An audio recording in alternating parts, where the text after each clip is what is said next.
Okay guys, so I hope you guys watched part 1 of this video already, and then you're here again on Wednesday to see the face brushes. The eye brushes took forever, so I didn't want to make a ginormously long video and talk about everything at once. So now today I'm going to be talking about what brushes I love for my face. I already spoke about this guy in my last video, but I'll mention it again in this video because this is a lifesaver when it comes to my face. But I love the Beauty Blender. It is so great. It's so worth the $20. If you haven't tried it, then definitely check it out. I believe, I'm not sure if it's still going on today. Hopefully it is, but I know that they're doing a sale on their website. If you buy 4 products, then you get 40% off. So it's definitely no, I think that's done. Forget about that. Okay, so now on to the brushes that I love. When it comes to foundation, because that is the first step, if I'm not using my Beauty Blender, then I'll be using this guy. This is the Real Techniques buffing brush. This, again, super soft synthetic tack-on bristles, and it buffs out so nicely. It gives you a nice airbrushed look to your foundation, and it doesn't leave any like streaks or lines that I've seen other brushes do. And really cheap. It does come in a pack. This guy technically is $18, but it's not really $18 because you get like 2-3 other brushes with it, so the price comes out being lower. But if you just think about the set, it's $18, but it's so worth it. It's really nice and soft, and again, I could sit here all day doing this. So nice. Another foundation brush that I love is another Real Techniques brush, and it is the Expert Face Brush.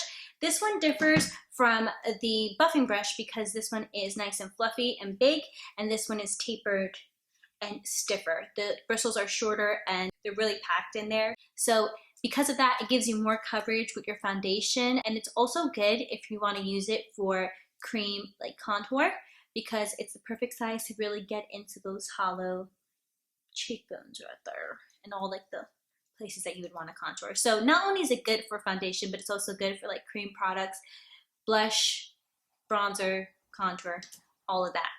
Super good. Oh, and I forgot to mention, this one you can buy separately. So if you don't want to buy the buffing brush that comes in the set, you can pick this guy up on its own for like, what was it, like $9, I believe. I think it's about like $8.99. I think that's how much I paid. Well, this is technically a face brush, but I don't use it for foundation. I forgot to mention it in my other video, but this one I use, this is the Sigma F86 brush. It's one of their kabuki brushes, and this one I use for concealer. I love how it's pointy, and it really gets into that little crevice as well. It's a bigger version of the other concealer brushes that I mentioned in my last video, but somehow, some way, this guy is great for concealer. I just love it. It really gets in there and buffs everything beautifully. And then you can also use this for cream contour and blushes and bronzer. This is a really good versatile brush as well. My holy grail cream bronzer contour brush has got to be this guy right here, which is the Sigma Angled Kabuki F84 brush. This brush, it picks up the perfect amount of color. The angle really gets into that area that you want to make a nice stark contour with. And I use this guy paired up with my Chanel Soleil de Tan de Chanel. This with that together is the perfect marriage. They go together like 2 peas in a pod. It picks up the product perfectly and it blends it out so nicely while placing it in the perfect spot. So definitely if you do a lot of like cream bronzing or cream contouring, pick this guy up because it's super good. Super, super good. Okay, on to next. A stippling brush that I love is the e.l.f. Small Stipple Brush. It was like new, I think a year and a half ago, maybe 2 years ago. I don't remember. But I picked it up and I'm so happy I picked it up. This is the perfect brush when it comes to using cream blush. It is small and it fits right there. It's not like too big so that you don't put all this blush all over your face. Like you can do a very focused application of blush like right there, and it stipples it really nicely. You can also use this if you want to place some contour down, but then you want to use a separate brush to blend it out. This also blends out creams, blush, contours, everything so beautifully, and it's so small, and $3 is such a steal. e.l.f. brushes, man, they're really, really good. Speaking of blush, my all-time favorite brush when it comes to applying blush, that's like a tongue twister, is the Sigma Large Angled F40 brush. This brush is super fluffy, and it's perfect width and shape to really apply blush, like right there. This brush you can also use not only for blush, but you can also use for contouring with powder and just like bronzing the face. I see a lot of people use it for both. I tend to use this more for blush than bronzer, but I've used it for both and it works really nice for either thing. So love this brush. I don't have a dupe for it. I've been searching for a drugstore dupe for this brush for a long time, but I just can't find it. So when it comes to powder contouring, I've got two brushes that I love.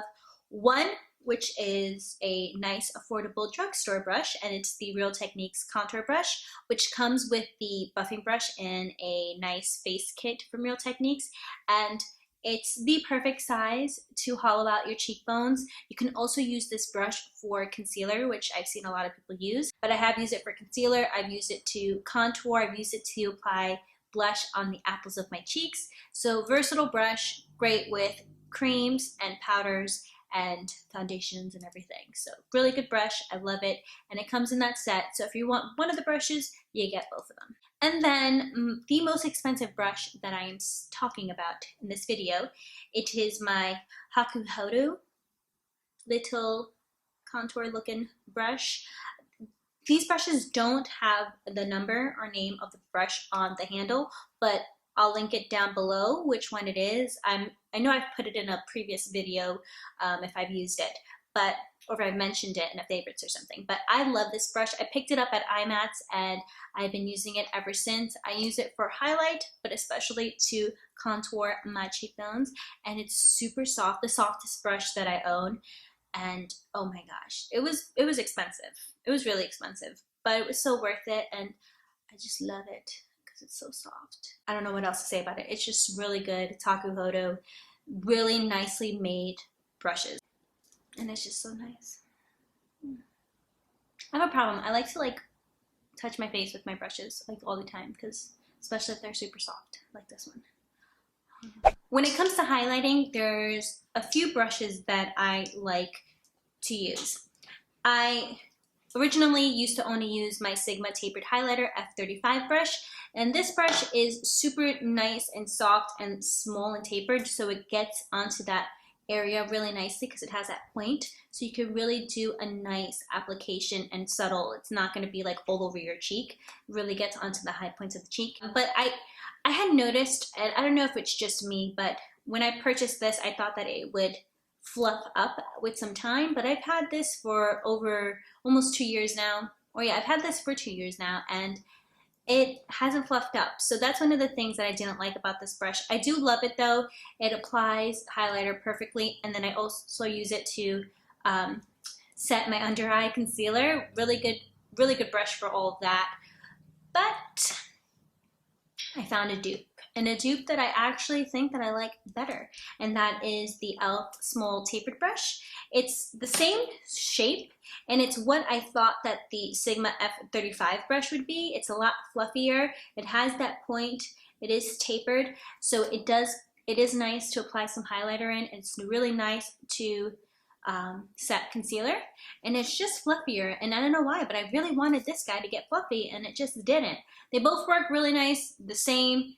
This one's just more of a splurge than this guy, which is only $3, and this one's like $16 to $18. So there's no comparison. This one, if you want to get either of these, definitely pick up the e.l.f. brush because it's much cheaper. They work the same, and I just love both of them, but this guy a little bit more because it's cheaper. And it's the deal. When I want something more natural and more subtle, then I do use my Sigma fan brush.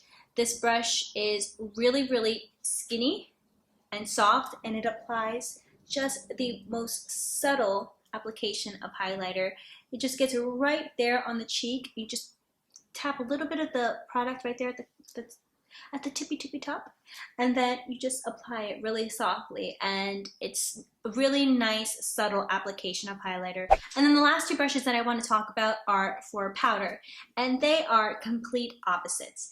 This is a Real Techniques setting brush. This brush you can buy on its own, and it's about like $6 to $8. This brush is really good for setting the under eyes with powder, but it's also good to powder the face. You might think, oh, that's really small. Why would you use a brush that's that tiny to powder your face? But this is really nice to do some like small areas of powdering. You can also use it to highlight, but I tend to grab this one to do a little bit of like loose powdering. Yeah, I've said powder a lot. But if I feel like powdering my whole face and I don't want it to take forever to do that, which I don't do all that often, I do grab this guy, which is the Real Techniques multitask brush, and I will just get some product and just pat the powder all over my face if I feel the need to. I also use this to apply blush to bronze up my face if I want like a fluffier brush to bronze. But it's great for powder, it's great for bronzing, and it's great for applying blush. I've also used this brush to apply foundation, which some people might think it's weird, but with a nice fluffy brush like this, it gives you a more sheer coverage, and it really blends and looks airbrushed as well. So it's really good for foundation if you haven't tried it. If you have this at home and you've never tried it for foundation, then definitely use it for that one time. It does get really dirty, so you're gonna have to wash it like right afterwards, but it's really like versatile as well. All these Real Technique brushes you can use them for anything. They're just whatever they say on it. You don't have to use it for that sole purpose. Like you can use it for just about anything because they are synthetic brushes, so you can use it with powder and creams and liquids and everything. So definitely good. So guys, that's it. That's all the brushes that I love for my face. Make sure that if you didn't watch the first part, which is the eye brushes, then I'll link that down below and definitely check that out too, part 1. But that was part 2, and that's everything that I love for my face. I hope you guys enjoyed the video. If you did, make sure to give me a thumbs up. Subscribe if you haven't subscribed already, and keep updated with my videos. If you've missed any of the previous videos, I have them linked right there, and you can go and watch that right after this guy. Or after this video. So yeah, that's it. I hope you guys enjoyed, and I'll see you in my next video. Bye guys!